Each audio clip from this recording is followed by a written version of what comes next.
Hello बच्चों, क्या आपको वेक्टर से रिलेटेड जो क्लास 12th जेक बोर्ड एग्ज़ाम में आने वाला है, जो हमारा पेपर मैथ्स का होगा, क्या आप वो 3 मार्क्स कंफर्म लाना चाहते हैं? रुकिए, सिर्फ 3 मार्क्स नहीं, टोटल 17 मार्क्स, 17 अंक, 17 मार्क्स क्या आप लाना चाहते हैं? तो बिल्कुल बच्चों, हम बोलेंगे आज की क्लास में जो आपका वेक्टर और 3D से रिलेटेड जो क्लास होने वाला है, वो 17 मार्क्स लाने के लिए 80 में से 17 मार्क्स सिर्फ और सिर्फ वेक्टर और 3D से लाने के लिए आप हमारे क्लास में जुड़ जाइए। जल्दी से जल्दी जुड़ जाइए और जितना चीज़ें यूज होगा उसको एकदम स्टार्टिंग से लेकर के एंड तक वीडियो को देखें। आपका 17 मार्क्स कंफर्म हो जाएगा, जिसमें 17 मार्क्स में 2 क्वेश्चन 3 मार्क्स का होगा। हमारा 2 क्वेश्चंस जो होंगे वह होंगे 3 मार्क्स के, एकदम सारा का सारा। एक क्वेश्चन होगा 5 मार्क्स का, एक क्वेश्चन होगा 5 मार्क्स का, और 6 क्वेश्चंस होंगे ऑब्जेक्टिव। क्या होंगे? ऑब्जेक्टिव। तो बताइए कितना हो गया आपका? इधर से हो गया 6 मार्क्स, इधर से हो गया आपका 5 मार्क्स, इधर से हो गया 1 6 6 12 और 5 17 मार्क्स आपको चाहिए या नहीं? 17 मार्क्स आपको चाहिए कि नहीं वेक्टर और 3D में? अगर चाहिए तो वीडियो को लास्ट तक देखें। हमारा 3 से 4 क्लास होगा, और आपको अगर आप 3 मार्क्स के क्लास को अच्छी तरह से करते हैं तो आपका 5 मार्क्स का क्वेश्चन ऑलरेडी बन जाएगा। सिर्फ फॉर्मूला याद होना चाहिए, और ये सारे प्रॉब्लम को 3 मार्क्स और 5 मार्क्स के करते हैं तो ऑब्जेक्टिव खुद ब खुद बन जाएगा। बाकी हम बोले हैं, अगर टेस्ट देने का इच्छा है तो आप सेट को मारें, जितना ज़्यादा सेट मारिएगा उतना ज़्यादा आपका 80/80 का कंफर्मेशन पता चलता जाएगा। और जिस प्रॉब्लम में डाउट हो हमें मैसेज करके ज़रूर बताएं, हम उसको सॉल्व करेंगे।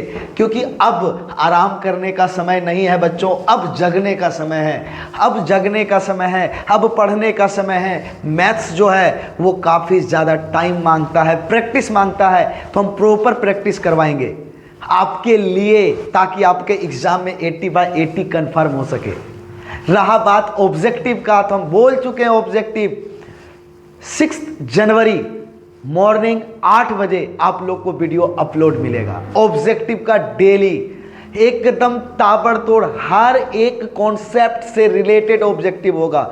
जब ऑब्जेक्टिव के कॉन्सेप्ट को अगर आप समझ लेते हैं तो आसानी से प्रॉब्लम बनेगा। कहीं भी कोई भी ऑब्जेक्टिव चाहे कितनों घुमा के आ जाए, आप बिल्कुल बना सकते हैं। और मेरे क्लास को अगर ध्यान से सुन रहे हैं तो आपका टोटल 30 ऑब्जेक्टिव में से 20 ऑब्जेक्टिव तो ऐसे ही बन जाता, अगर आप ध्यान से मेरे क्लास को देख रहे हैं तो चलिए बच्चों, अभी ऑब्जेक्टिव का बात नहीं, अभी 17 मार्क्स का बात करते हैं। अगर आपको 17 मार्क्स चाहिए तो बने रहे वीडियो पे। वेक्टर और 3D से रिलेटेड हर एक चीज़ को देखिए, प्रैक्टिस करें। आप 3 मार्क्स के प्रॉब्लम को बना लीजिएगा तो 5 मार्क्स ऑलरेडी बनेगा। क्योंकि ज़्यादा कुछ नहीं, सिर्फ एक डिमांड है फॉर्मूला का, सिर्फ एक डिमांड है फॉर्मूला का, एकदम आसानी से कंफर्म होगा बच्चों।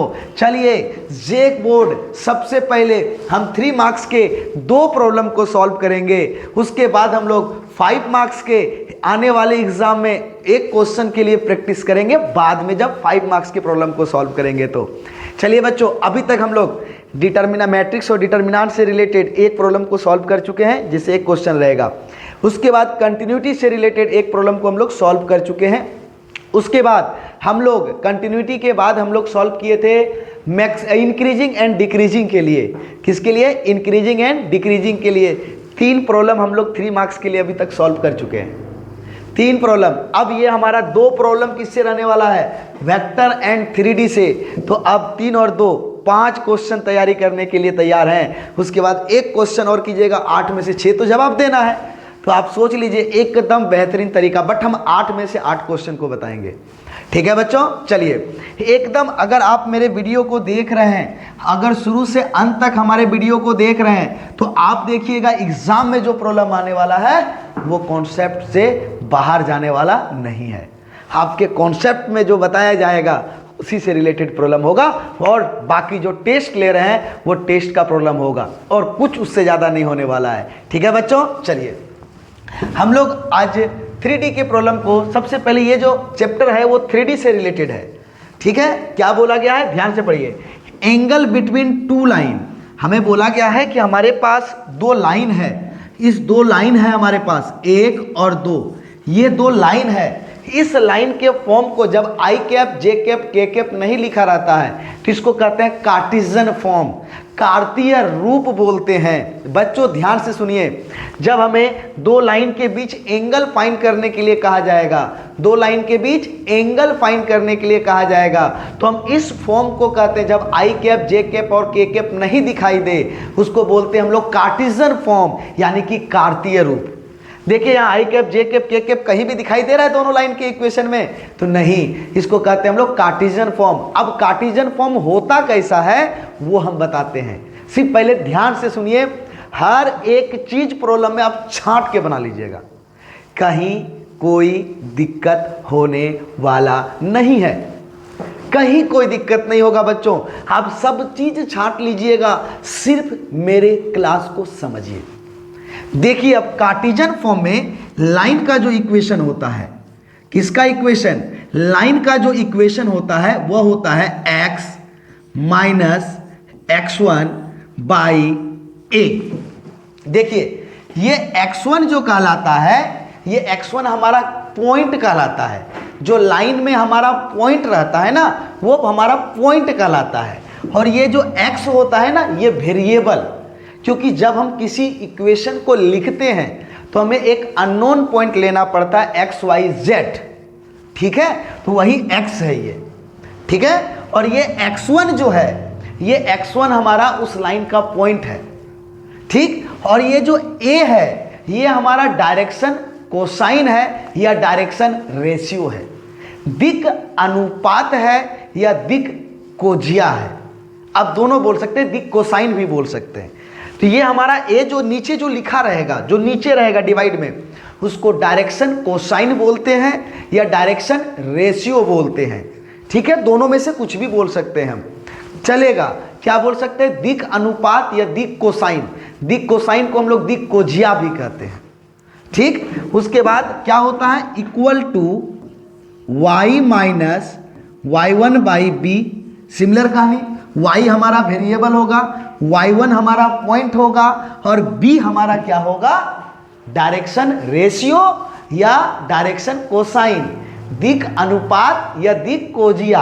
अब एक एक करके समझाएंगे, पहले ना एक बार समझ लीजिए। क्यों, क्योंकि जब हम चीज़ों को एक बार अच्छी तरह से समझ लेते हैं ना तो आपको इससे रिलेटेड कुछ भी प्रॉब्लम आएगा बच्चों ऐसे बना के निकलिएगा, ये मेरा दावा है। वेट कीजिए और आज के क्लास में 3 मार्क्स को कंफर्म कीजिए और मस्त रहिए।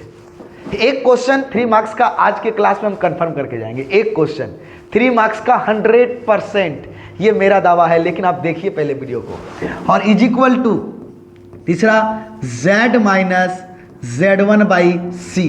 z फिर से हमारा वेरिएबल है, z1 हमारा पॉइंट है और ये c हमारा डायरेक्शन कोसाइन या डायरेक्शन रेशियो है, ठीक है। दिक अनुपात या दिक कोसाइन है।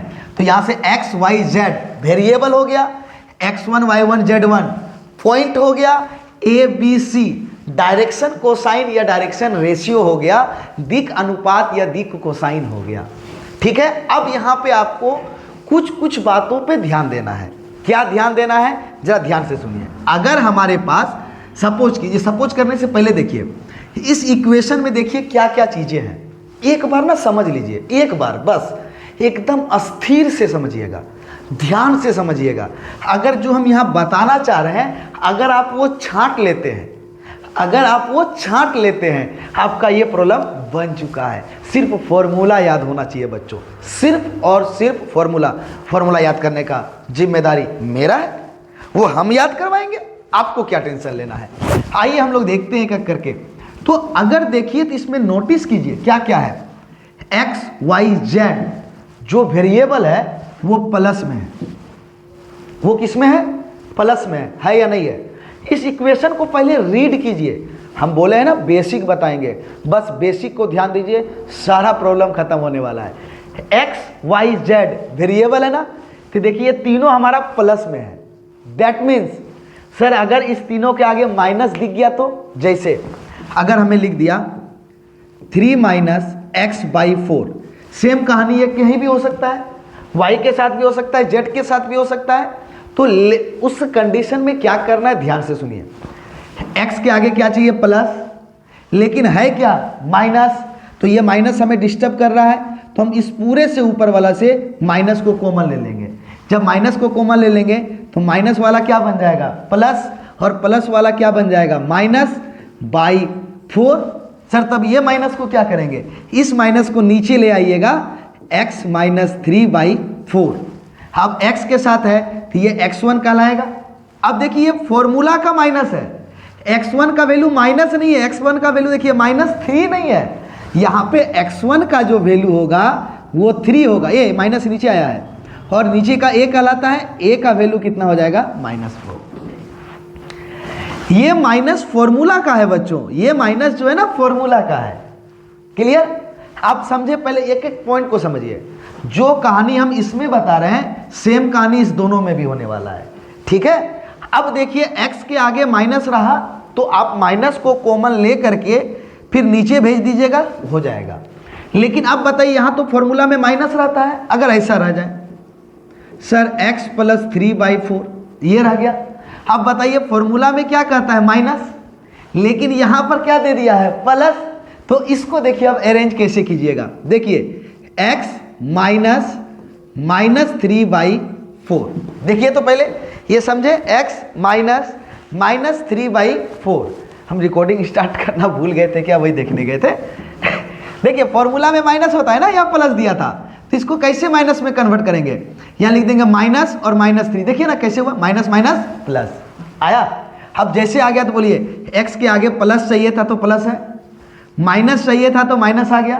तो बताइए यहाँ से हमारा x1 का काम 3 नहीं, कौन कर रहा है? -3, और a का काम कौन कर रहा है? 4।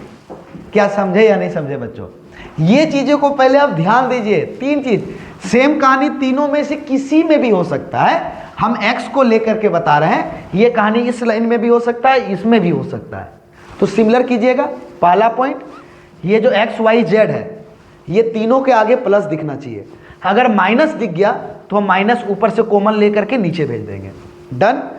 बीच में हमारा x y z के बाद माइनस चाहिए, लेकिन इस बार क्या दे दिया था? प्लस। तो इस प्लस को हम कैसे बनाएंगे माइनस? ये समझ में आया कि नहीं आया? बताइए, कोई दिक्कत? चलिए अब आगे देखते हैं हम लोग फिर से एक चीज और। एक्स वाई जेड के साथ कोई कांस्टेंट मल्टीप्लाई नहीं रहेगा। एक्स वाई जेड के साथ कोई कांस्टेंट मल्टीप्लाई नहीं रहेगा। कैसे सर जरा बताइए। देखिए कैसे रहने वाला है एक्स वाई जेड अकेला। तो अगर सपोज करो 7x - 3/2 दे दिया तो बताइए तो क्या हो गया? सर सबसे पहले वेरिएबल के साथ कोई कांस्टेंट मल्टीप्लाई नहीं होना चाहिए। किसके साथ? वेरिएबल के साथ, यानी एक्स वाई जेड के साथ कोई वेरिएबल मल्टीप्लाई नहीं होना चाहिए, हमेशा प्लस में होना चाहिए। और उसके बाद माइनस, वेरिएबल के बाद माइनस होना चाहिए। तो सबसे पहले वेरिएबल के साथ कांस्टेंट मल्टीप्लाई है, तो हम इस कांस्टेंट को कैसे फ्री करेंगे? जो भी वेरिएबल के साथ कांस्टेंट रहेगा उसको कॉमन ले लेंगे। तो यहाँ पर x हो जाएगा, हम इससे कॉमन लिए, लेकिन यहाँ 7 है नहीं है, तो क्या होगा? 3/7। सही है गलत? 7 को मल्टीप्लाई करके देखिए, यही आएगा कि नहीं? यहाँ 7 था ही नहीं, हम कॉमन ले चुके हैं, तो 7 से क्या हो जाएगा? डिवाइड, और कितना हो जाएगा? /2। सर अब ये 7 को क्या करेंगे? इस 7 को नीचे ले आइए, तो बताइए x - 3/7 होल डिवाइडेड बाई 2/7 लिख सकते हैं। ये 7 सबसे नीचे चला जाएगा। अब जैसे आ गया तो देखिए, तो यहाँ से x1 का वैल्यू फॉर्मूला का माइनस है, तो यानी केवल x1 का वैल्यू कितना होगा? 3/7, और a का वैल्यू कितना हो जाएगा? 2/7। क्या बताइए बच्चों, तीनों चीज समझे कि नहीं? पहले वेरिएबल के साथ हमेशा प्लस रहेगा, अगर माइनस दिख गया तो ऊपर से पूरे से माइनस, एक ठो से नहीं, इस पूरे से माइनस को कॉमन ले लेंगे। ये चीज यहाँ यहाँ यहाँ कहीं भी दिखाई देगा वही काम करने वाला है, ठीक है, एक्स के साथ, वाई के साथ या जेड के साथ। तो हमने ले लिया माइनस को कॉमन और उस माइनस को नीचे भेज दिया, आ गया। दूसरा केस, वेरिएबल के बाद माइनस साइन होना चाहिए, लेकिन यहाँ वेरिएबल के आगे प्लस तो था, ये ठीक था, लेकिन उसके बाद माइनस साइन होना चाहिए, वहां दे दिया प्लस आ गया। तो प्लस आ गया तो माइनस और फिर उसके साथ माइनस दे करके बना लीजिएगा, ये भी क्लियर। तीसरा, माइनस ले लिए तो आराम से ये काम कर गया x1 का। और ये variable X Y Z, variable के साथ कोई कांस्टेंट मल्टीप्लाई नहीं होना चाहिए। अगर मल्टीप्लाई है तो हम दोनों टर्म से क्या करेंगे, इस कांस्टेंट को कॉमन ले लेंगे, हर कॉमन लेकर के उसको नीचे भेज देंगे, ठीक है। और एक मिक्सअप के लिए लेते हैं, जैसे 2 माइनस 5x/3 ऐसा ले लिए। तो आप देखिए, सबसे पहले ये वेरिएबल के साथ माइनस है, हम पूरे से माइनस कॉमन लेंगे। वेरिएबल के साथ कांस्टेंट है, अकेला होना चाहिए, तो पूरे के साथ ये कांस्टेंट को भी कॉमन ले लेंगे। अब माइनस कॉमन लिए तो ये प्लस बन गया, और 5 कांस्टेंट था, कॉमन ले लिए हैं तो यहाँ 1 रहेगा। अब बताइए, यहाँ प्लस था ना, माइनस को कॉमन ले चुके हैं तो माइनस बनेगा, और यहाँ पर देखिए 5 है ही नहीं, तो ये क्या हो जाएगा, 2/5। समझे कि नहीं? नहीं समझे तो आइए एक और आसान सा बताते हैं, एकदम ध्यान से देखिए। सबसे पहले वेरिएबल के आगे माइनस नहीं होना चाहिए, माइनस को कॉमन ले लिए, डन है। वेरिएबल के साथ कोई कांस्टेंट नहीं होना चाहिए, उस कांस्टेंट को कॉमन ले लिए, ले लिए। अब बताइए, प्लस था, माइनस को कॉमन लिए, माइनस बन गया। 5 को कॉमन लिए हैं, लेकिन यहाँ 5 नहीं है, तो 5 से डिवाइड हो गया। अब बताइए, माइनस है, माइनस को कॉमन ले चुके हैं, प्लस 5 को कॉमन ले चुके हैं, तो ये केवल x बाई कितना हो गया, 3।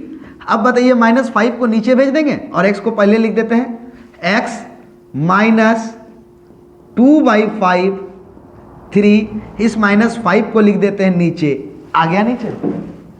समझे या नहीं समझे बताइए। तब यहां से x1 का वैल्यू कितना हो गया, माइनस नहीं बोलिएगा, माइनस फॉर्मूला का है भाई, माइनस फॉर्मूला का है, माइनस नहीं बोलिएगा, माइनस फॉर्मूला का है। और a का वैल्यू कितना हो गया, -3/5।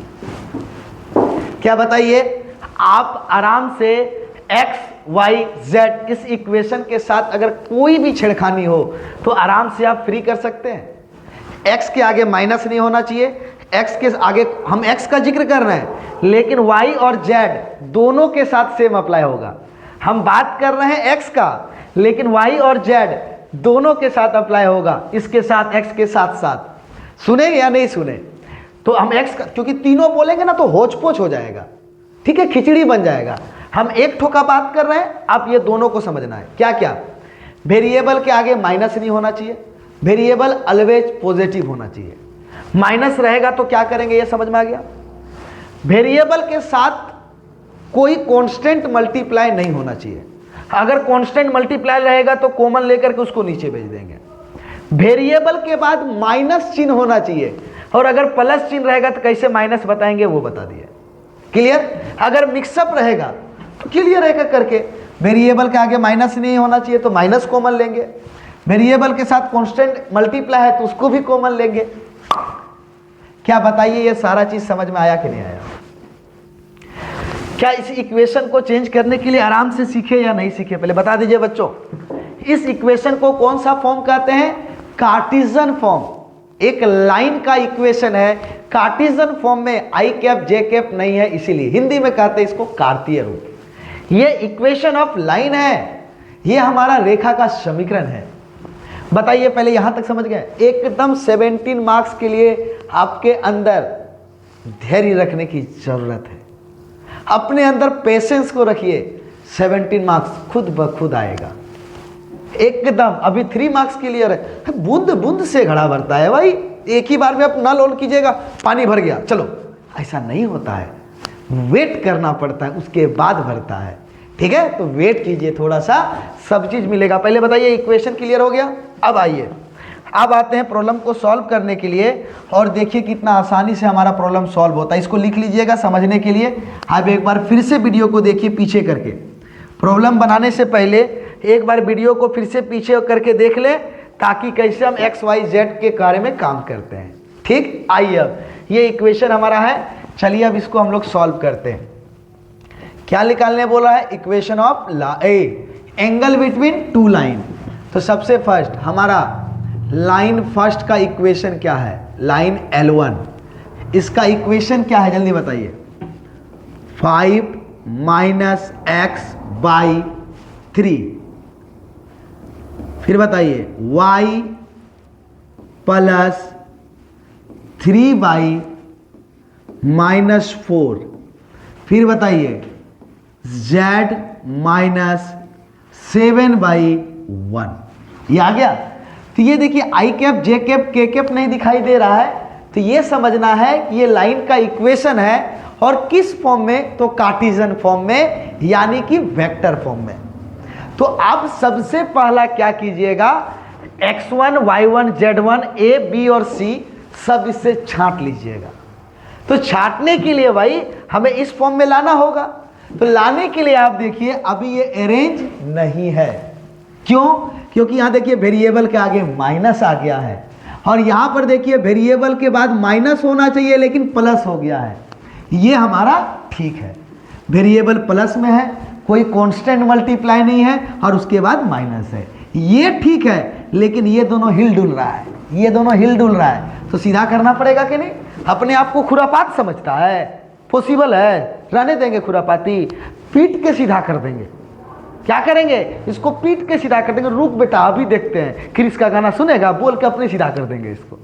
ठीक है, आइए। तो जैसे हम लोग देखेंगे यहाँ पे, तो सबसे पहले देखिए वेरिएबल के आगे माइनस है, तो क्या बताए थे हम? माइनस को कॉमन ले लेंगे। तो बताइए माइनस वाला क्या बन जाएगा? प्लस, और प्लस वाला क्या बन जाएगा? -/3 लिख दिए। अब देखिए वेरिएबल प्लस में है, कोई कांस्टेंट मल्टीप्लाई नहीं है, रहने देंगे। यहाँ फॉर्मूला में होना चाहिए माइनस, लेकिन प्लस है। क्या होना चाहिए? माइनस, लेकिन क्या है? प्लस। तो कैसे? यहाँ माइनस लिखेंगे और माइनस के साथ 3 को लिख देंगे। जरा देखिए माइनस माइनस प्लस, सब मेंटेन है एकदम। होशियार समझने आया था अपने पास, होशियार बनने आया था ना दोस्तों। बनने देंगे इसको होशियार? कभी नहीं। खाली आप देखिए तो एकदम खत्म। आगे देखिए, ये ठीक है भाई, ये ठीक है। अब यहां से इक्वेशन को छांट लीजिए। तो बताइए तो जरा, अभी एक स्टेप और होगा, ये माइनस को नीचे भेजेंगे। x - 5 माइनस को नीचे भेजिए, -3 y -3/-4 z -7/1 हो गया। अब जरा बताइएगा ध्यान से, ये x1 y1 z1 एक लाइन, लेकिन ऐसा ऐसा यहाँ कितना लाइन दिया है भाई? 2 लाइन दिया हुआ है, तो अलग अलग दिखलाना होगा। तो बताइए यहाँ से फटाफट, x के साथ क्या रहता है माइनस में? x1 का वैल्यू बताइए कितना है? x1 = -5 नहीं, ये माइनस फॉर्मूला का है, तो केवल और केवल क्या होगा? 5। फिर बताइए यहां से, ऐसे लिखते हैं y1, एक साइड से अच्छे से लिखेंगे एकदम साफ सुथरा क्लीन। y1 = y के साथ y1 -3, ये माइनस फॉर्मूला का है। z1 = फॉर्मूला का माइनस, तो कितना है? 7 आ गया। अब नीचे को ABC छाटिए, लेकिन 2 लाइन है, तो हम क्या बोलेंगे? A1 = -3, B1 = -4 और C1 = 1। बताइए दोस्तों, x1 y1 z1, x के साथ x1, y के साथ y1, z के साथ z1, और नीचे वाले को ABC, बट 2 लाइन है, तो A1 B1 C1। बताइए कोई दिक्कत छाटने में? कोई दिक्कत? देखिए एकदम ध्यान से, x के साथ x1 ये माइनस फॉर्मूला का, इसीलिए 5 लिखे हैं। y के साथ y1 ये माइनस फॉर्मूला का, तो -3। z के साथ z1 माइनस फॉर्मूला का, तो 7। नीचे का A1 B1 C1 छाड़ दिए, लाइन L1 से सारा चीज निकाल लिए। अब आइए ऑपरेशन कर दिए, इसको ऑपरेशन कर दिए, जो बेटा सब अलग अलग। अब आइए लाइन L2 का काम करते हैं। लाइन L2 में क्या क्या लिखा है बताइए? x/1 = 1 minus Y is it by 2 और z माइनस 6 बाई 2। आइए इस दोनों को देखते हैं। स्टैंडर्ड लिखिए, x माइनस के साथ कुछ नहीं है तो -0 लिख सकते हैं। बताइए, x माइनस x1 ना, x1 का वैल्यू 0 हुआ होगा, इसीलिए तो ये गायब कर दिया, केवल x लिखा 1। ए हे, y के आगे माइनस को ले लिए कॉमन, वेरिएबल के आगे माइनस भी नहीं चाहिए, कोई नंबर मल्टीप्लाई में भी नहीं चाहिए, तो माइनस को कॉमन ले लिए, तो माइनस वाला प्लस और प्लस वाला माइनस डिवाइडेड बाई 2, और उसके बाद z माइनस 6 बाई 2। अब देखिए यहां से क्या लिखेंगे, फिर से x minus 0 by 1, y minus 1 by, इस माइनस को नीचे ले आएंगे।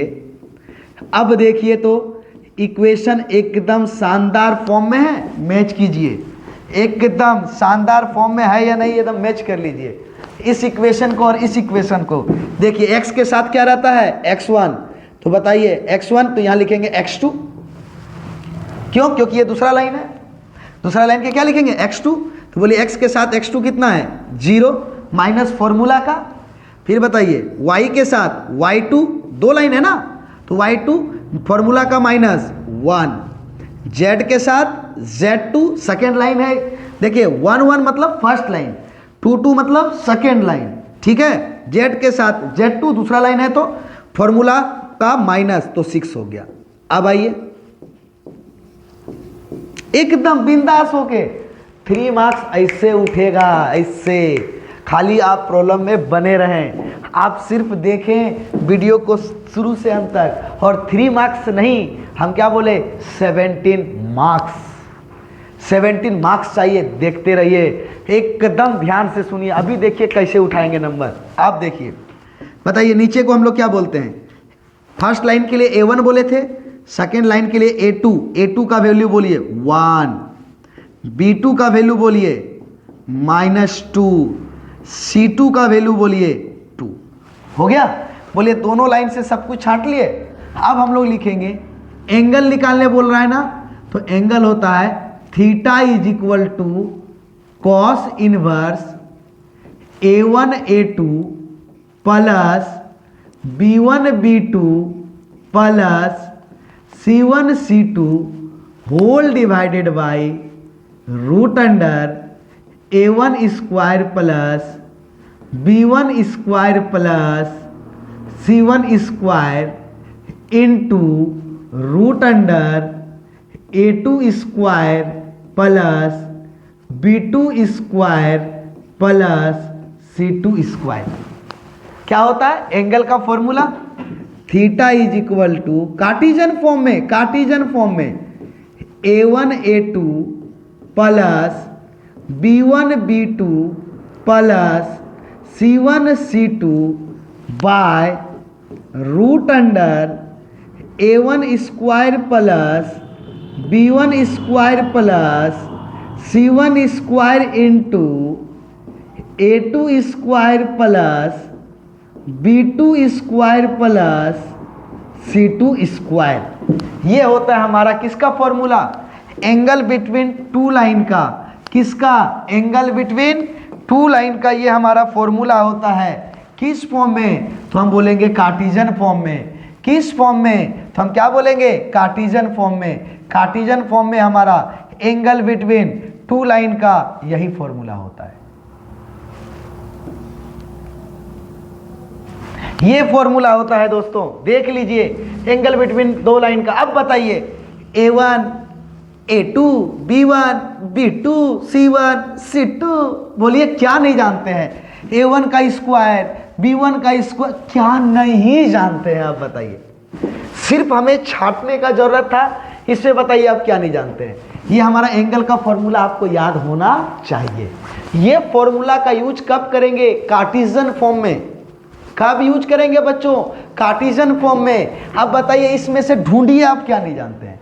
तो क्या चीज जो जो निकालना है, आइए स्पेशल निकालते हैं हम लोग। क्या क्या निकालना है बताइए, A1 A2 plus B1 B2 plus C1 C2। बताइए जरा सा, A1 का वैल्यू -3 इंटू A2 का वैल्यू 1 प्लस B1 का वैल्यू -4 इंटू B2 का वैल्यू -2 प्लस C1 का वैल्यू 1 इंटू C2 का वैल्यू 2। बोलिए क्या नहीं पता है? क्या जोड़ घटा गुना नहीं आता है? तो लानत है आप मैथ रखे हैं भाई। आप A1 A2 B1 B2 सब लिखा हुआ है, ढूंढने नहीं सक रहे हैं, तो ये क्या फायदा है तब साइंस रख के? आप तो आर्ट्स के भी लायक नहीं है। अब जब यहां से सब चीज छांट लिए हैं, सिर्फ तो रख के कैलकुलेट कीजिए, आंसर आ गया। आइए इसको सॉल्व करते हैं। तो क्या मिलेगा? -3 माइनस माइनस +8 और +2 कितना आ गया हमारे पास? 7 आ गया। 10 में 3 चला गया 7। एक चीज निकल गया, अब दूसरा चीज निकालते हैं। आइए एकदम सेपरेट निकालिए, कहीं घबराने का जरूरत नहीं है। A1 square plus B1 square plus C1 square. बोलिए क्या चीज नहीं जानते हैं? एकदम बिंदास होकर के निकालिए और आराम से 3 नंबर लेके जाइए। बोलिए कोई दिक्कत है? सिर्फ रखना है और बनाना है। A1 का वैल्यू -3 का स्क्वायर प्लस B1 का वैल्यू -4 का स्क्वायर। B1 का वैल्यू -4। फिर बताइए C1 का वैल्यू 1 का स्क्वायर। तो कितना आ गया बताइए फटाक से? 9 प्लस 3 का स्क्वायर 9 प्लस 16 प्लस 1 कितना हो गया? √26 आ गया। आगे चलते हैं। फिर अगला क्या निकालने बोला है? जल्दी बताइए, अगला क्या निकालने बोल रहा है? A2 square plus B2 square plus C2 square. क्या नहीं पता है? अब रखिए, खुद ब खुद निकलेगा value. √1 square plus -2 square plus again 2 square. बोलिए जो है स्क्वायर कर दिए, एकदम बिंदास। क्या किए हैं सर आप? कुछ नहीं, सब तो वैल्यू यहां से ढूंढ के ला करके रख रहे हैं। अब जैसे निकालें एकदम इतना साफ सुथरा क्लीन बनाइएगा, जब आपका कॉपी चेक होगा 60 से नंबर मिलेगा। कितना आएगा बोलिए? 1 + 4 + 4 = 4 4 8 9 √9 का वैल्यू 3। अब बताइए ये वैल्यू निकल चुका है, ये दोनों वैल्यू निकल चुका है। जैसे निकल चुका है तो बोलिए now theta = cos inverse, formula जो है A1 A2 plus B1 B2 plus C1 C2 by √A1 square plus B1 square plus C1 square into √A2 square plus B2 square plus C2 square. ये आ गया।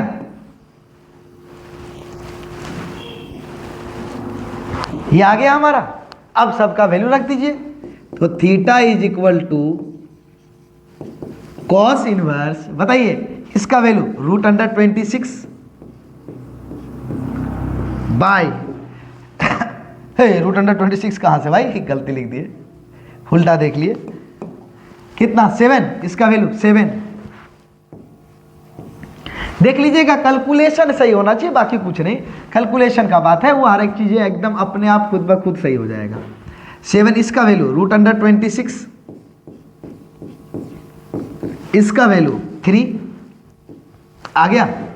अब कुछ नहीं करना है, डिनोमिनेटर में हमारा रूट नहीं चाहिए, तो क्या कीजिएगा? रूट नहीं चाहिए तो √26 से मल्टीप्लाई और √26 से डिवाइड कर दिए।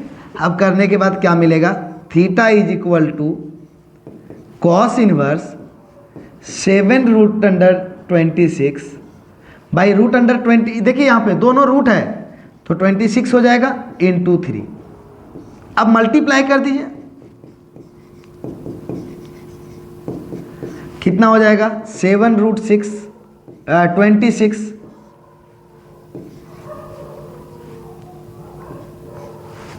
ये आएगा। अब देखिए ये कटने वाला नहीं है तो देयरफॉर करके इसी को आंसर कर दीजिए। अगर कैंसिल होगा और एंगल जानते हैं तो एंगल लिखिए, नहीं तो डायरेक्ट हमारा ये आंसर हो गया। बताइए पहले बच्चों, 3 मार्क्स कैलकुलेशन है ये कैलकुलेशन। डिनोमिनेटर में रूट नहीं चाहिए, इसलिए रूट से मल्टीप्लाई और रूट से डिवाइड कर दिए। बताइए अब 3 मार्क्स आपका कंफर्म हुआ कि नहीं। कार्टेशियन फॉर्म को आप देख लीजिए और देख करके हमें बताइए क्या आपका कार्टेशियन फॉर्म क्लियर हुआ या नहीं हुआ, हमें कंफर्म हो करके बताइए। क्या एग्जाम में अब लगता है 3 मार्क्स आएगा? आसान है कि नहीं, है या नहीं है? एकदम जो कॉन्सेप्ट बताएंगे इससे रिलेटेड आपका कोई भी प्रॉब्लम हो जाएगा। अगर आप पूरा वीडियो देख लिए और कार्टेशियन फॉर्म में अगर एंगल निकालने के लिए बोला जाए, एकदम यही कॉन्सेप्ट का यूज हो कीजिए, चाहे कुछ भी लिखा हो कार्टेशियन फॉर्म में, बिंदास हो करके सारा चीज आपको बता चुके हैं। 3 मार्क्स यहां से कंफर्म कीजिए, कंफर्म कीजिए, कंफर्म कर लीजिए बच्चों, आएगा।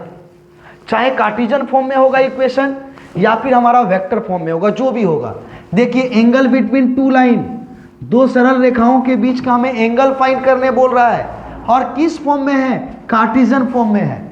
तो कार्टेशियन फॉर्म में है तो इक्वेशन ऑफ लाइन को आप पहले साइड में लिखिए, x माइनस x1 बाई ए, एक लाइन के लिए हम लिख रहे हैं, y minus y1 by B और z minus z1 by C, लिख दीजिए साइड में। अब आइए यहां पर देखिए हम सॉल्व कैसे करते हैं। ये कार्टेशियन फॉर्म में है, लाइन का इक्वेशन समझ में आ गया ना, क्योंकि आई कैप जे कैप और के कैप हमारा नहीं है। लाइन L1 के लिए बताइए, x by 2 is equal to y by 2 is equal to z by 1। अब बोलिए x माइनस x1 होना चाहिए, यहां पर x ही लिखा हुआ है, यानी x1 का वैल्यू कितना रहा होगा? 0। तो आइए इसको अरेंज करके लिखिए पहले, x minus 0 by 2, y minus 0 by 2, z minus 0 by 2। तो बताइए यहां से फटाफट एकदम स्टैंडर्ड रूप में है, तो बताइए x के साथ x1 रहता है फॉर्मूला का -0, y के साथ y1 रहता है फॉर्मूला का माइनस है तो बचा 0, z के साथ z1 रहता है माइनस है यानी कि 0। आ गया। और नीचे फर्स्ट लाइन है तो a1 is equal to 2, b1 is equal to 2। ओए हल्का सा गलती हो गया, यहां पर देखिए 2 नहीं है, यहां पर हमारा 1 है, तो c1 इज इक्वल टू 1। देखिए कितना आसानी से छांट लिए, सारा कॉन्सेप्ट ही आपको बता दिए हैं बच्चों। सिर्फ क्या चाहिए? प्रैक्टिस। एक बार कर लेते हैं प्रैक्टिस, उसके बाद क्यों नहीं बनेगा 3 मार्क्स वो आप हमें बताइए, ठीक है। आइए अगला, next line L2। Line L2 को लिखिए, x माइनस 5 बाई, ये 41 नहीं है, ये 41 नहीं है, ये गलती से इतना बड़ा नंबर नहीं देगा, ये 4 देगा। इतना बड़ा नंबर नहीं देगा दोस्त, इतना बड़ा नंबर नहीं, 41 नहीं 4 होगा, ठीक है। नहीं तो फिर कैलकुलेशन करने में आपका माथा खराब हो जाएगा। ये 4 भी नहीं होगा वहां पे, हाँ ठीक है 4 होगा, चलिए ना 4 होगा। उसके बाद y माइनस 2 बाई 1 और z माइनस 3 बाई 8, ये होगा।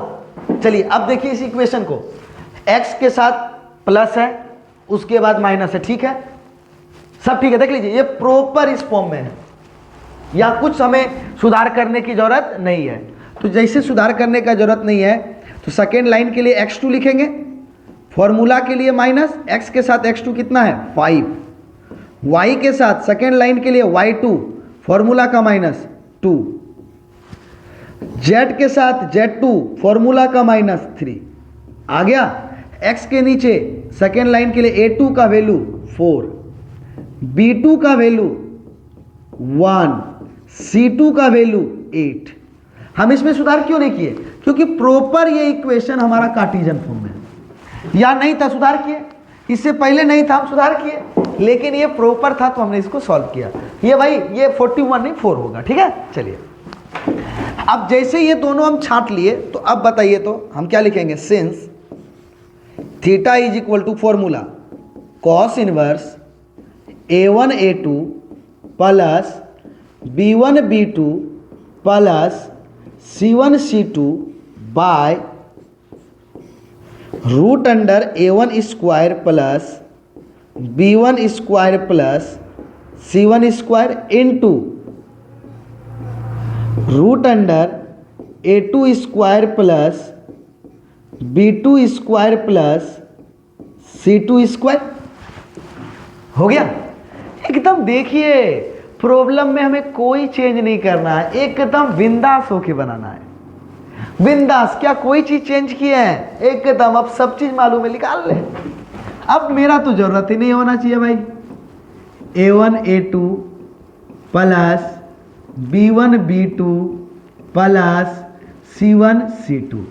आजा a1 का वैल्यू बता 2 इंटू a2 का वैल्यू बता 4 प्लस b1 का वैल्यू बता 2 इंटू b2 का वैल्यू बता 1 प्लस c1 का वैल्यू बता 1 इंटू c2 का वैल्यू बता 8।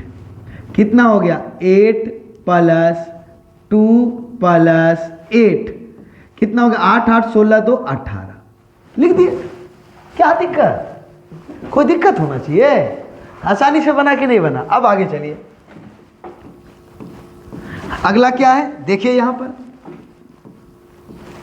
Root under a1 square plus b1 square plus c1 square is equal to root under a1 का वैल्यू बताइए 2 का स्क्वायर प्लस b1 का वैल्यू बताइए 2 का स्क्वायर प्लस c1 का वैल्यू बताइए 1 का स्क्वायर। तो कितना है, एकदम बिंदास, धीरे धीरे निकालते जाना है, कहीं नहीं छोड़ना है। 4 plus 1 root under 9 is equal to 3। एक निकल गया। अब दूसरा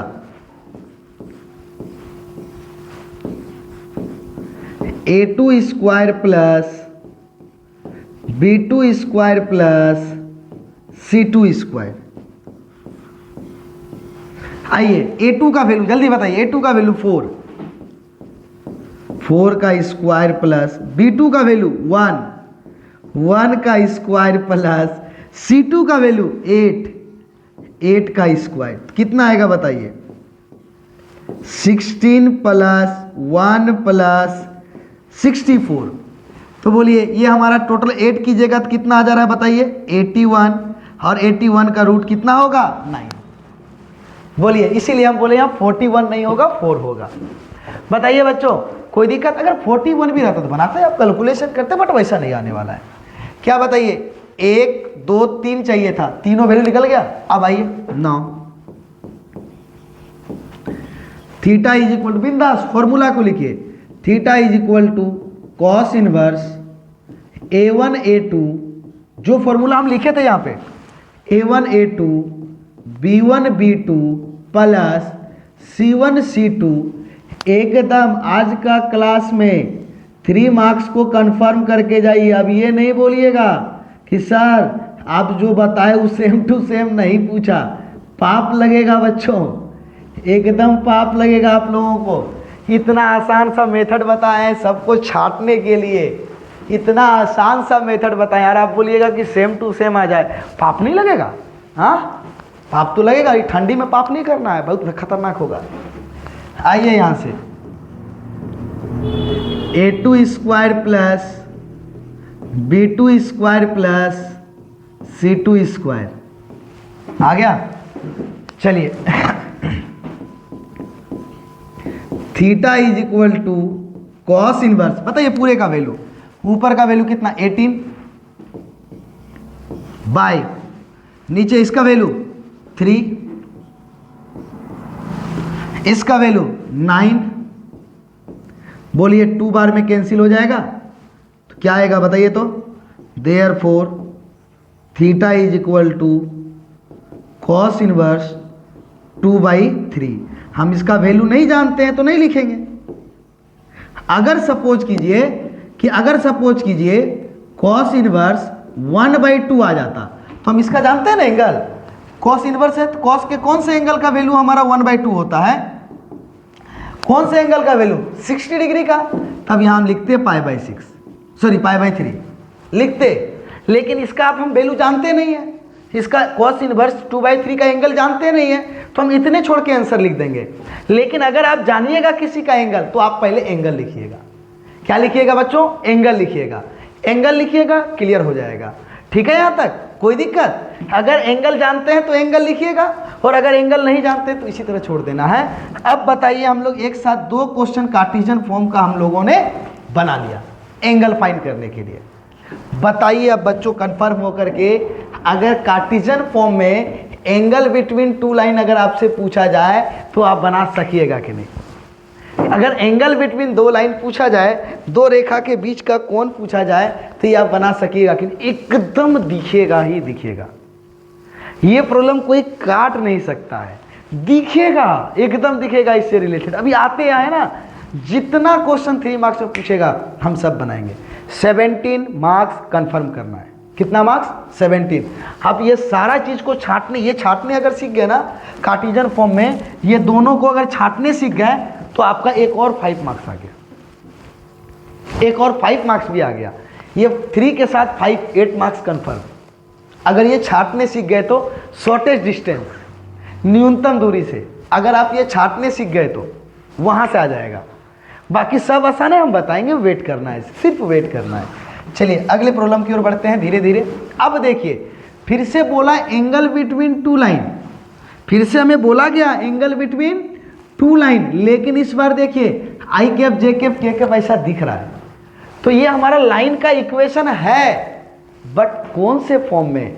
तो वेक्टर फॉर्म में। कौन से फॉर्म में? वेक्टर फॉर्म में, सदिश रूप में। यहां देखिए हमारा आई कैप जे कैप के कैप नहीं था, तो ये भी लाइन का इक्वेशन था, लेकिन किस फॉर्म में? कार्टेशियन फॉर्म में, कार्तीय रूप में। लेकिन जैसे ही आपको आई कैप जे कैप और के कैप दिख जाता है तो ये हमारा वेक्टर फॉर्म में लाइन का इक्वेशन होता है। तो हम वेक्टर फॉर्म में लाइन के इक्वेशन को हम कैसे सेपरेट करते हैं, कैसे देखते और कैसे समझते हैं, कुछ सेकंड का समय दीजिए और आप लोग सारा चीज जान रहे हैं दोस्तों। सारा चीज आपको बताएंगे, एक एक करके, एक एक करके बताएंगे। ठीक है, आप सुनिएगा। और एक बात बता दें, जितना चीज हम बताएंगे ऑब्जेक्टिव के लिए भी नोट कीजिएगा। ठीक है, चलिए अब देखिए, लाइन का जो इक्वेशन होता है वेक्टर फॉर्म में, किसका? लाइन का जो इक्वेशन होता है वेक्टर फॉर्म में, वो होता है vector r is equal to vector a plus lambda times of vector b। ये लैम्डा क्या कहलाता है? कांस्टेंट कहलाता है, जिसको हम लोग अचर कहते हैं। तो ये जरूरी नहीं है कि यहां लैम्डा दिखाई दे, लैम्डा के जगह पे म्यू हो सकता है, लैम्डा के जगह पे एस हो सकता है, लैम्डा के जगह पे टी हो सकता है, कुछ भी हो सकता है, बट जो भी रहेगा ये कांस्टेंट रहेगा। और कांस्टेंट के साथ जो वेक्टर होगा उसको वेक्टर बी बोलेंगे। क्या बोलेंगे? Vector B. और ये वेक्टर बी जो कहलाएगा ना, ये वेक्टर बी डायरेक्शन कोसाइन या डायरेक्शन रेशियो से बना हमारा वेक्टर होगा। दिक अनुपात या दिक कोजिया, दिक कोसाइन जिसको इंग्लिश में हिंदी में कहते हैं, कोजिया को कोसाइन भी कहते हैं, उससे बना ये सदिश होगा। और ये सदिश जो होगा ना, ये बिंदु से बना सदिश होगा। मतलब सुनिए, जो हमारा कांस्टेंट के साथ रहेगा उसको हमेशा वेक्टर बी बोलेंगे, जो कांस्टेंट के साथ वेक्टर रहेगा हमेशा उसको वेक्टर बी बोलेंगे, और जो बिना कांस्टेंट के साथ रहेगा उसको वेक्टर ए बोलेंगे। जैसे ये वेक्टर देखिए बिना कांस्टेंट के साथ है, तो ये हमारा क्या कहलाएगा? Vector A.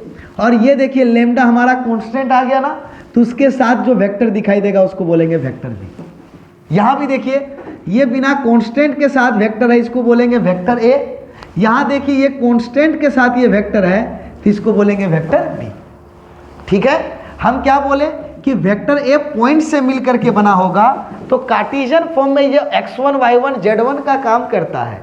किसका? x1 y1 z1 का जो काम करता है वही देखिए x1 y1 z1 के साथ x1 के साथ आई कैप लगा दीजिए प्लस y1 के साथ जे कैप लगा दीजिए और z1 के साथ के कैप लगा दीजिए, तो ये जो वेक्टर बनता है इसको ही वेक्टर ए बोलते हैं हम लोग। पॉइंट के साथ अगर हम आई कैप जे कैप के कैप लगा देते हैं वो वेक्टर ए कहलाता है, और a1 b1 के साथ जो हमारा वेक्टर बनता है वो वेक्टर बी कहलाता है। मतलब 2 के साथ आप आई कैप लगा दीजिए प्लस 2 इस 2 के साथ जे कैप लगा दीजिए और इसके साथ आप के कैप लगा दीजिए, ये हमारा वेक्टर बी कहलाता है। किस फॉर्म में? वेक्टर के फॉर्म में। ये कार्टेशियन फॉर्म को हम वेक्टर फॉर्म में चेंज करने बता दिए। पॉइंट से बना जो हमारा वेक्टर होगा वो वेक्टर ए कहलाएगा, और डायरेक्शन कोसाइन या डायरेक्शन रेशियो से जो हमारा वेक्टर बनेगा वो वेक्टर बी कहलाएगा। हम इतना बता दिए फर्स्ट पॉइंट, लेकिन इससे हमें कोई मतलब नहीं है। इस क्वेश्चन में हमें समझना है कि हमारा जो होगा वेक्टर फॉर्म में हमारा जो इक्वेशन ऑफ लाइन होगा किस रूप में? Vector A plus lambda times of vector B के फॉर्म में। Vector A plus lambda times of vector B, constant के साथ जो वेक्टर होगा वो वेक्टर बी कहलाएगा। कांस्टेंट के साथ जो वेक्टर होगा वो क्या कहलाएगा? वेक्टर बी कहलाएगा। तो एक बार और अच्छा से हम लिख करके इसको दिखलाते हैं। देखिए यहां पर ध्यान से, हमारा वेक्टर फॉर्म में इक्वेशन ऑफ लाइन क्या होता है? Vector R is equal to vector A plus lambda times of vector B. अगर आप वेक्टर ए और वेक्टर बी को छांट लेते हैं, किसको? वेक्टर ए और वेक्टर बी को अगर आप छांट लेते हैं तो आपका प्रॉब्लम आसानी से बन जाता है। ठीक है, एंगल बिटवीन टू लाइन हर एक साल पूछता है, हर एक साल जेक बोर्ड में हर एक साल ये फिक्स है। अगर ये नहीं पूछेगा तो आगे हम बताते हैं क्या पूछेगा, सब चीज बताएंगे। बट आपको वेट करना होगा मेरे साथ बच्चों, वेट करना होगा। वेट नहीं कीजिएगा तो मजा कैसे आएगा? 3 मार्क्स चाहिए ना, और ये 3 मार्क्स नहीं, अगर ये आप सीख गए तो 3 के साथ बोनस में 5 मार्क्स जो हम बता रहे हैं ना वो छाटने अगर सीख गए तो बोनस में आपको 5 मार्क्स मिलेगा, यानी 8 मार्क्स सीधा सीधा मिलेगा। और अगर आप ये दोनों सीख गए ना तो एक तो और 3 मार्क्स का क्वेश्चन बन जाएगा। तो मेरे पास प्रैक्टिस के लिए वेक्टर का क्वेश्चन ना बहुत सारा है। आपको चाहिए ना, बस वेट कीजिए, 4 क्लास इसका कर लीजिएगा, 4 क्लास इसका वेक्टर का और 3D का कर लीजिए। 17 मार्क्स बम बम बम करके लाइएगा, बिंदास होकर के लाइएगा, ये मेरा दावा है। बिंदास होकर के 17 मार्क्स लाइएगा। ऑब्जेक्टिव में तो एक से बढ़कर एक प्रॉब्लम को मेंशन किया गया है। अभी तो आने तो दीजिए, फिर मजा लगेगा। सर बहुत ठंडा, अरे ठंडा तो है, लेकिन आपके अंदर ऐसा जुनून होना चाहिए कि ठंडा भी आपको ठंडा फील ना कर पाए। पढ़ने में ऐसा ध्यान हो कि आपको पता ही ना चले बाहरी का वातावरण कैसा है, कैसा है, हमें फर्क ही ना पड़े, हम पूरी तरह से घुल जाएंगे। अभी जैसे हम आपको पढ़ाने में लगे हुए हैं, हमको पता ही नहीं चल रहा है, बहुत बाहर में बहुत ज़्यादा ठंड किया है, लेकिन हमें पता नहीं चल रहा है कि क्या किया, क्योंकि हम आपको पढ़ाने में लग चुके हैं, आपको समझाने में लग चुके हैं, हम आपके साथ घुल चुके हैं, क्योंकि आपका फ्यूचर है। आप एक बार पढ़ ले, बिना पढ़े नहीं बनेगा। हमारा टारगेट है हम जितना आसान मेथड से आसान मेथड बनाएं, आपको 80 में 80 ला करके दिखाएं। एकदम 80 सर नहीं होगा, हार मत मानिए। आप अपने कॉन्फिडेंस लेवल को हाई रखिए कि हमको लाना है, हम आपको सपोर्ट कर रहे हैं। तो आपको सिर्फ करना क्या है? वीडियो देखना, प्रैक्टिस करना है, कॉन्सेप्ट को समझना है, लगातार प्रैक्टिस करना है। अगर आप टेस्ट दे रहे हैं, हमसे क्वेश्चन लीजिए, टेस्ट का प्रॉब्लम को बनाइए। नहीं बन रहा, हमसे क्वेश्चन कीजिए, व्हाट्सएप कीजिए, हम आपको बताएंगे, सारा चीज़ आपको बताएंगे। आपको सिर्फ बोल क्या रहे हैं बच्चों? सिर्फ और सिर्फ वीडियो देखने के लिए, समझने के लिए, प्रैक्टिस करने के लिए। कॉन्सेप्ट तो आपको बता रहे हैं ना। जहाँ भूले फट से उस टॉपिक से रिलेटेड क्वेश्चन को देखिए और फिर आगे बढ़िए। देखिए 80/80 कैसे नहीं आता है। जब एग्जाम दे करके आइएगा ना, हर एक कॉन्सेप्ट से रिलेटेड हम आपको क्वेश्चन को दिखाएंगे। देखो इस कॉन्सेप्ट से बताए थे, इस कॉन्सेप्ट से क्वेश्चन आया कि नहीं। देखो इस कॉन्सेप्ट से क्वेश्चन बताए थे, इस कॉन्सेप्ट से क्वेश्चन आया कि नहीं। एकदम आएगा, कहाँ जाएगा? क्योंकि हम हर एक तरह के प्रॉब्लम को सॉल्व कर रहे हैं, हर एक तरह के प्रॉब्लम को सॉल्व कर रहे हैं। आने दो भाई, जम के लड़ेंगे, आने दे कैसा एग्जाम में आता, आ जा। और जानते हैं अभी हम लोग इतना आसानी से पढ़ रहे हैं, एग्जाम का क्वेश्चन फिर बनाने में मजा लगेगा। सिर्फ कंडीशन है आप बेसिक को समझिए बस। हाँ, हम क्वेश्चन सेट नहीं किए हैं, हमें पता नहीं है कि क्वेश्चन कैसा आने वाला है। ठीक है, ये हम बोल सकते हैं। बट हमारे तरफ से प्रयास है जितना भी बेहतर से बेहतर क्वेश्चन हो, जितने टाइप से क्वेश्चन बन सके, जितने टाइप से एग्ज़ाम में पूछा गया है, हम सारे चीज़ को कवर करेंगे। और अगर समय मिला तो हम आपको 10 स्काईलाइन का मॉडल सेट हम सेट करवाएंगे, सॉल्व करवाएंगे आप लोग से। 10 मॉडल सेट एकदम बिंदास होकर के देखिएगा। वो 10 मॉडल सेट को अगर समय मिला तो बिल्कुल करवाएंगे, बिल्कुल। 10 मॉडल सेट फुल बुक का बन चुका है, फुल बुक का 10 मॉडल सेट बन चुका है आपके एग्जाम के पैटर्न के लिए। फर्स्ट बुक का 10 मॉडल, सेकेंड बुक का 10 मॉडल, और उसके बाद फुल बुक का 10 मॉडल सेट बन चुका है। जितना टेस्ट देना है दीजिए। अगले साल तो और ख़तरनाक होने वाला है। जो इस बार 11th में बच्चे हैं ना, जो 12th में जाने वाले हैं, उसके लिए तो 20 फर्स्ट बुक का मॉडल सेट मिलेगा, 20 सेकेंड बुक का मॉडल सेट मिलेगा, और 30 फुल बुक का आपको टेस्ट देना होगा। ये टोटल क्लास में टेस्ट, इतना टेस्ट दे दीजिए आपका क्लियर होगा, बिल्कुल। और हम पढ़ाएंगे यूट्यूब पे भी, जल्द ही स्टार्ट करेंगे सेकेंड ईयर, तो एकदम बारीकी से एनसीईआरटी को, आर.डी. शर्मा को कवर करते हुए बनाएंगे, दोनों को, ठीक है। सीबीएसई और जेक के बच्चों के लिए बेहतर करके जाएंगे। बट अभी एग्जाम पे फोकस करना है, अभी किस में, एग्जाम में। आइए देखिए बच्चों, टेस्ट, जब तक टेस्ट के आप प्रॉब्लम को नहीं बनाइएगा तब तक आपका कॉन्फिडेंस लेवल हाई नहीं हो सकता है, ये याद रखिए। जितना मॉडल सेट आप ट्राई कीजिएगा, जितना प्रैक्टिस सीट को सॉल्व कीजिएगा, उतना मार्क्स आपका एग्जाम में बढ़ेगा और कॉन्फिडेंस लेवल बढ़ेगा। केवल आप पढ़ रहे हैं ना, पढ़ रहे हैं और आप एक भी टेस्ट नहीं दे रहे हैं, तो याद रखिए एग्जाम में बहुत कुछ आप भूलिएगा। जो हम क्लास 12th में गलती किए थे वो आप ना करें, ठीक है। इतना तो हमारे समय में हम टीचर का गलती कभी नहीं देते, क्योंकि खुद हम एक टीचर है तो क्या बोले। हमारे समय में इतना प्रैक्टिस नहीं किया जाता था जितना हम आप लोगों के लिए कर रहे हैं, ठीक है। तो ज़रा सा ध्यान दीजिए। हाँ, जो ज़्यादा है, जितना अवेलेबल रहेगा वैल्यू थोड़ा उसका उतना कम मिलता है, हमको पता है। हो तो मास्टर का काम है, पढ़ाना, पढ़ा रहा है, जाने दो। लेकिन भाई अगर इतना मेहनत कर रहे हैं, एक शेयर तो बनता है, एक लाइक कमेंट तो बनता है, और सब्सक्राइब भी जरूर करें, ठीक है। चलिए अब कैसे समझते हैं। ये वेक्टर फॉर्म का इक्वेशन हो गया। जो विदाउट कांस्टेंट के साथ रहेगा उसको वेक्टर ए बोलेंगे, और जो कांस्टेंट के साथ रहेगा उसको वेक्टर बी बोलेंगे। तो चलिए देखिए कितना आसानी से हम लाते हैं, यहाँ से 3 मार्क्स को कंफर्म करते हैं। देखिए, चलिए पहले हम लोग चलते हैं किसका, 2 इक्वेशन है यहाँ पे लाइन का, 2 लाइन के बीच में ही एंगल निकलेगा। तो क्या है हमारे पास, लाइन L1। फिर लाइन L1 का क्या है, vector R is equal to, बताइए, 2i cap minus 5j cap plus k cap plus lambda times of, lambda क्या है, कांस्टेंट है, और बताइए 3i cap plus 2j cap plus 6k cap. ये हो गया। तो अब आइए, सारा चीज है तो यहां से बताइए तो फटाक से, जो विदाउट कांस्टेंट के साथ है, 2 लाइन है तो A1 वेक्टर बोलेंगे। तो A1 एक लाइन रहता तो A वेक्टर बोलते, बट 2 लाइन है ना, तो एक को A1 और एक को A2, ठीक है।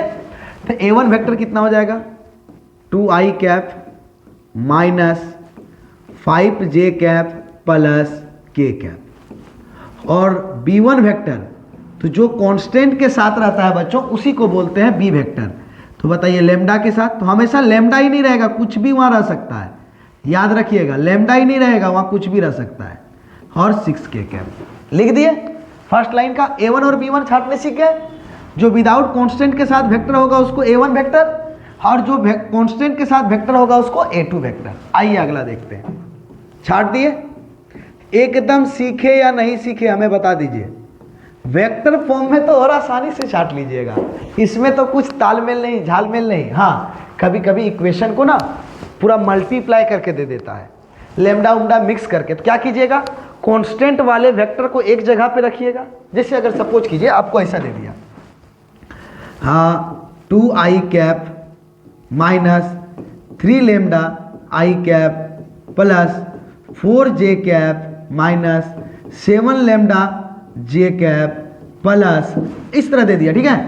हाँ, k कैप प्लस 3 लेमडा के कैप, इस तरह दे दिया आपको। बोलेगा हाय पापा अबे क्यों लो अबे की नहीं, कुछ नहीं हुआ है, कुछ नहीं हुआ है।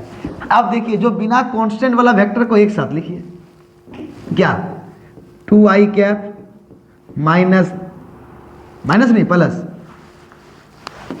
बिना कांस्टेंट वाला को एक साथ लिखिए 2i cap plus 4j cap plus k cap लिख दिए, और लेमडा वाला को एक साथ लिखिए 3 lambda i cap minus 7 lambda j cap plus 3 lambda k cap लिख दिए। बिना देखिए लेमडा वाला को एक साथ, अब लेमडा नहीं, इसके जगह पे s भी हो सकता है, इसके जगह पे t भी हो सकता है। अब क्या कीजिए, कांस्टेंट वाला को एक साथ लिख दीजिए, लिख दिए। अब लेमडा वाला से प्लस लेमडा कॉमन लीजिए, माइनस नहीं प्लस लेमडा, तो क्या आएगा minus 3i cap minus 7j cap plus 3k cap. अब बताइए आया, वेक्टर ए कांस्टेंट के साथ है वेक्टर बी। क्या इस तरह से मिक्स रहेगा तो छांट लीजिएगा, सकिएगा कि नहीं? बिल्कुल। चलिए आ जाइए। अब लाइन L2 में तो वैसा दिया नहीं है, क्या लिखा हुआ है बताइए। लाइन L2 के लिए vector R is equal to 7i cap minus 6k cap plus mu times of i cap plus 2j cap plus 2k cap. आ गया? चलिए देखिए, अब जैसे आ गया तो बताइए फटाक से सेकेंड लाइन के लिए बिना कांस्टेंट वाला वेक्टर, उसको A2 वेक्टर सेकेंड लाइन के लिए क्या लिखेंगे 7i कैप, ओए j कैप वाला नहीं है तो लिख दीजिए plus 0j cap. j cap वाला टर्म नहीं है तो इसका मतलब क्या 0 हो रहा होगा ना, तो 0j cap minus 6k cap. अब बताइए कांस्टेंट के साथ है vector B, but second line के लिए B2 वेक्टर, तो क्या होगा i cap plus 2j cap plus 2k cap. बताइए बच्चों, आराम से वेक्टर के फॉर्म में A1 A2 B1 B2 छाट सकते हैं कि नहीं, चाहे जैसा दे छाट सकते हैं कि नहीं। 3 मार्क्स आ गया। क्या होता है, हाँ वेक्टर फॉर्म में जो हमारा एंगल का फॉर्मूला होता है वेक्टर फॉर्म में, theta is equal to cos inverse vector B1 dot into, नहीं पढ़िएगा वेक्टर में इनटू नहीं पढ़ा जाता है, वेक्टर के साथ या तो डॉट या तो क्रॉस प्रोडक्ट होता है, तो यानी डॉट बोलिए या क्रॉस बोलिए, इनटू नहीं बोलिएगा गलती से भी नहीं।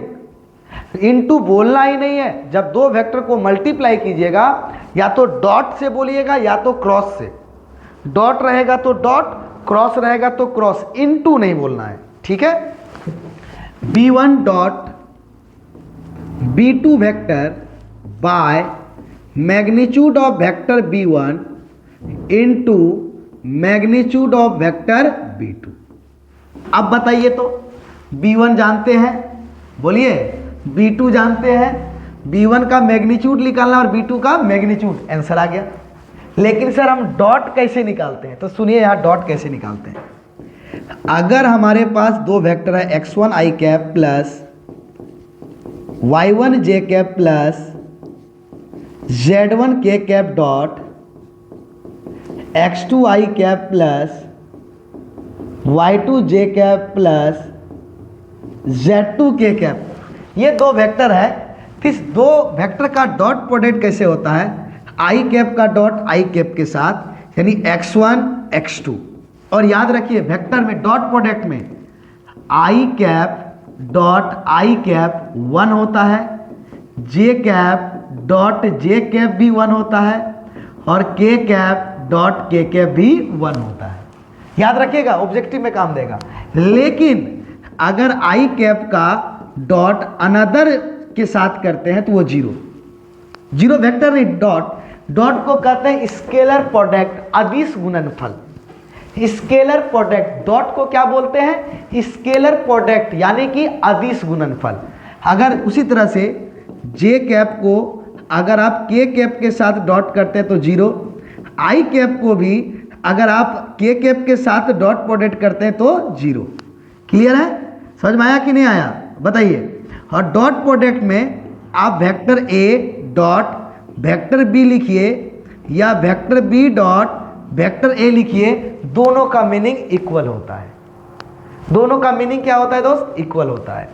A1 dot vector A dot vector B लिखिए या vector B dot vector A लिखिए, दोनों सेम होता है क्योंकि हमें स्केलर मिलता है। तो डॉट में आई कैप का आई कैप के साथ ही डॉट होगा, जे कैप का जे कैप के साथ ही डॉट होगा और के कैप का के कैप के साथ ही डॉट होगा और उसका वैल्यू 1 1 1 होगा। अगर अदर के साथ कीजिएगा तो 0 हो जाएगा। इसीलिए आई कैप का डॉट केवल आई कैप के साथ, जे कैप का डॉट जे कैप के साथ और के कैप का डॉट के कैप के साथ। तो बताइए x1 x2 I cap dot I cap 1 plus plus plus y1 y2 J cap और जे कैप का डॉट कितना हो जाएगा 1 और के कैप का के कैप के साथ तो z1 z2 के कैप डॉट के कैप कितना हो जाएगा 1। और किसी वेक्टर का अगर आप मैग्नीट्यूड निकाल रहे हैं, जैसे हमारा x आई कैप प्लस y जे कैप प्लस z के कैप, इस वेक्टर का अगर मैग्नीट्यूड निकाल रहे हैं तो कैसे निकालते हैं? इसको मॉडुलस बोलते हैं, मापांक बोलते हैं, मैग्नीट्यूड बोलते हैं, परिमाण बोलते हैं। परिणाम नहीं, परिमाण।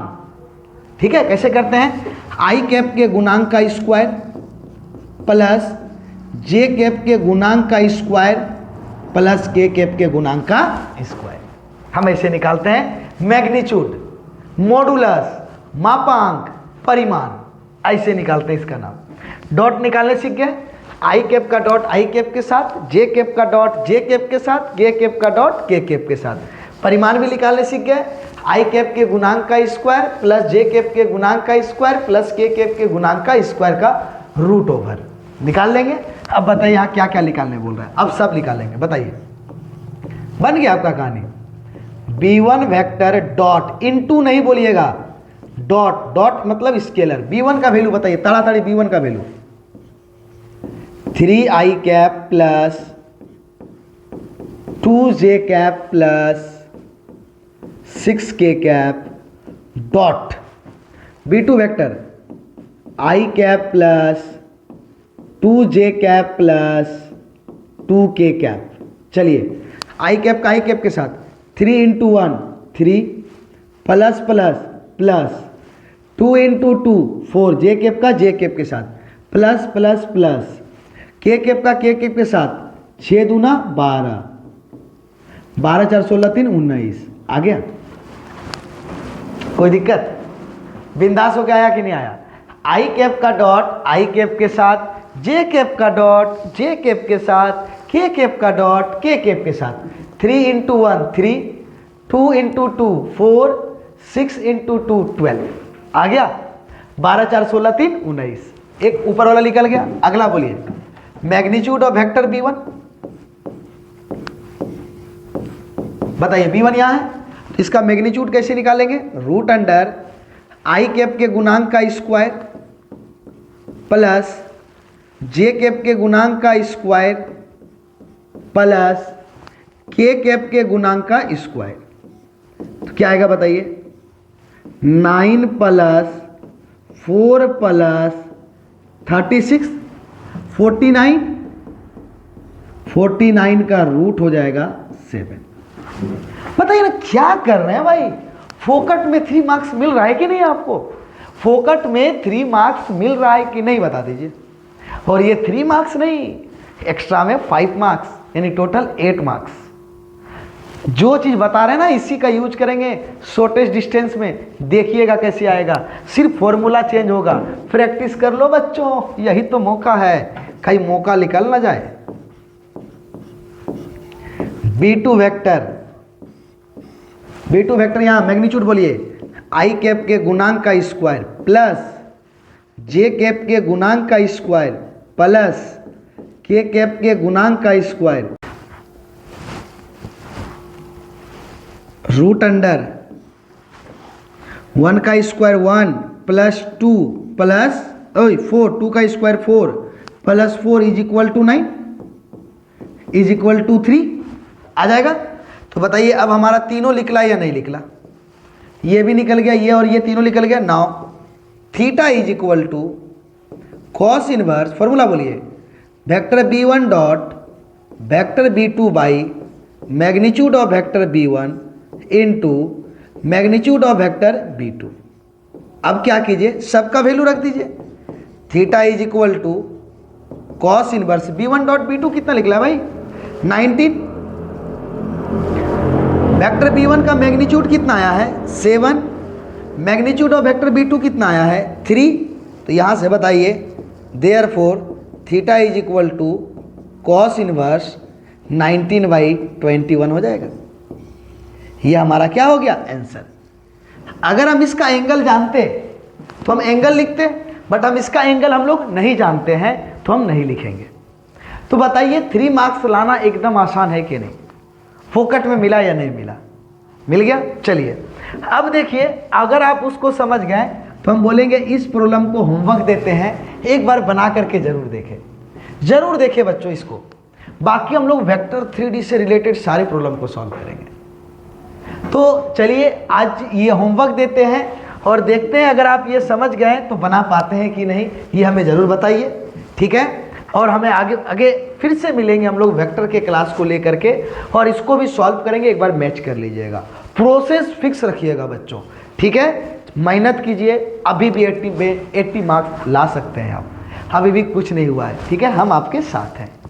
चलिए बच्चों, हम लोग नेक्स्ट क्लास में फिर वेक्टर और 3D से रिलेटेड क्वेश्चन को सॉल्व करेंगे, और हम लोग 3 मार्क्स 6 मार्क्स नहीं, टोटल 70 मार्क्स लाने का प्रयास करेंगे, ठीक है। चलिए विदा लेते हैं, फिर मिलेंगे हम लोग अगले क्लास में, तब तक के लिए धन्यवाद बच्चों।